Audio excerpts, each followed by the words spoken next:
এই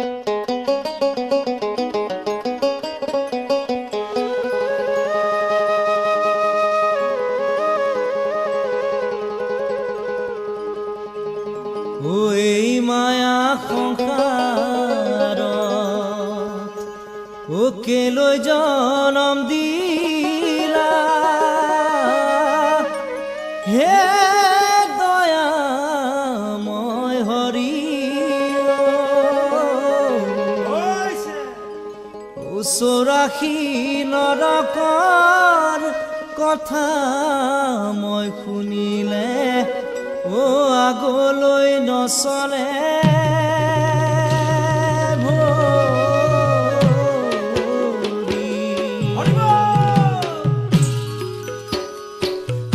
সুন্দৰ নৰ কোনো পালা